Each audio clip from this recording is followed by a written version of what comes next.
Reels video আপনি কিন্তু নিজস্ব কিছু টেকনিক দিয়েও ভাইরাল করতে পারবেন, আর সেই বিষয়ে কিন্তু আজকে আমি আপনাদেরকে একটা সুন্দর টিপস শেয়ার করব।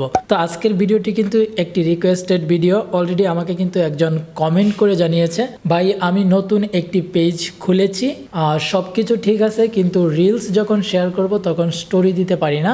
সেটিংসে গিয়ে অনেক চেষ্টা করার পরও পারি নাই। কিভাবে আপনি নিজস্ব টেকনিকে আপনার রিলস ভিডিও ভাইরাল করবেন এবং কিভাবে আপনি সঠিকভাবে রিলস ভিডিওটা আপলোড করবেন সেটা কিন্তু আজকের এই ভিডিওতে আপনাদেরকে প্র্যাকটিক্যালি দেখাবো। আশা করছি প্রত্যেকের জন্যই কিন্তু ভিডিওটা খুবই গুরুত্বপূর্ণ। প্রথমেই আপনার ফেসবুকের অ্যাপসটি ওপেন করবেন, তারপর আপনি সরাসরি এই প্রোফাইল আইকনটির উপর ট্যাপ করবেন এবং এইখান থেকে আপনি সেটিংস আইকনের উপর ট্যাপ করে দিবেন। এরপর আপনি একটু স্ক্রল করলে নিচের দিকে দেখতে পারবেন রিলস নামে একটা অপশন রয়েছে। আপনাকে এই অপশনটিতে ট্যাপ করতে হবে এবং এইখানে আপনি দেখতে পাচ্ছেন যে অপশনটা অন করা রয়েছে। যদি বন্ধ করা থাকে তাহলে আপনাকে অন করতে হবে। Allow others to share your reels to their stories. স্টোরিতে আপনি যদি রিলস ভিডিও শেয়ার করতে পারেন তাহলে স্টোরির মাধ্যমেও কিন্তু আপনি রিলস ভিডিওতে প্রচুর পরিমাণ ভিউজ জেনারেট করতে পারবেন। আর এই ভিডিওটাই যদি আপনি অন্যদের ফেসবুকের স্টোরিতেও যদি শেয়ার করতে পারেন তাহলে সবচেয়ে বেশি ভাইরাল হওয়ার সম্ভাবনা রয়েছে।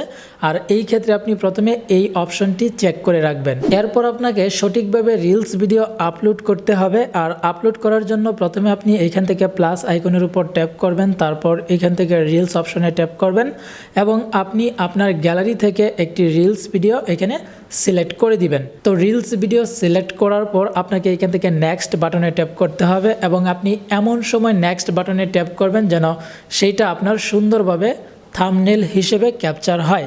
তারপর আপনি যে কাজটা করবেন, আপনি এখানে দেখতে পাচ্ছেন শেয়ার টু ইউর স্টোরিজ, অর্থাৎ আপনার স্টোরিতে রিলস ভিডিওটাকে শেয়ার করার জন্য আপনি জাস্ট এখানে ট্যাপ করবেন।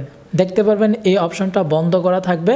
আপনি জাস্ট এইখান থেকে অপশনটাকে চালু করে দিবেন এবং এইখান থেকে আপনি যেন এই অপশনটা বারবার চালু করতে না হয় রিলস ভিডিও আপলোড করার জন্য, এই ক্ষেত্রে আপনি এই প্রথম অপশনটা অর্থাৎ শেয়ার অলওয়েজ এই অপশনটা আপনি চালু করে দিবেন। তারপর আপনি সেভ বাটনে ট্যাপ করবেন।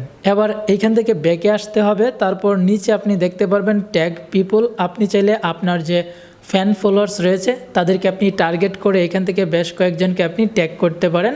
সো এই ক্ষেত্রে 2 থেকে 3 জন অথবা 4 জনকে আপনি ট্যাগ করবেন। তারপর আপনি এখান থেকে নিচের দিকে আসবেন এবং এইখান থেকে সি মোর সেটিংস এই অপশনটিতে ট্যাপ করে দিবেন এবং একটু স্ক্রল করলে নিচে দেখতে পারবেন শেয়ার গ্রুপ। আপনার যদি নিজস্ব কোনো গ্রুপ থাকে বা পরিচিত কোনো গ্রুপ থাকে যে গ্রুপগুলোতে প্রচুর পরিমাণ মেম্বার রয়েছে, আপনি চাইলে এইখান থেকে 2 থেকে 3টা অথবা 4টা গ্রুপ সিলেক্ট করতে পারেন। আপনি কিন্তু পার্সোনালি আপনার ভিডিওটাকে শেয়ার করার পর পরবর্তীতে কিন্তু আপনি গ্রুপে শেয়ার করতে পারবেন না, বাট আপলোড করার সময় যদি আপনি শেয়ার করেন তাহলে কিন্তু এটা কোনো প্রবলেম না, কারণ এইটা ফেসবুকের নিয়মের মধ্যে রয়েছে। তো এখান থেকে আপনি জাস্ট 2 থেকে 3টা আপনি গ্রুপ সিলেক্ট করে দিবেন। এই যেভাবে সিলেক্ট করার পর আপনি জাস্ট সেভ অপশানে ট্যাপ করবেন। এখন ভিডিওটাকে এই শেয়ার নাও বাটনটিতে ট্যাপ করে শেয়ার করে দিবেন। তো এই সমস্ত সেটিংসগুলো চেক করে যদি আপনি সঠিকভাবে রিলস ভিডিও আপলোড করতে পারেন তাহলে আশা করছি আপনি আগের তুলনায় এখন থেকে আপনার রিলস ভিডিওতে আরও বেশি পরিমাণ ভিউজ আনতে পারবেন।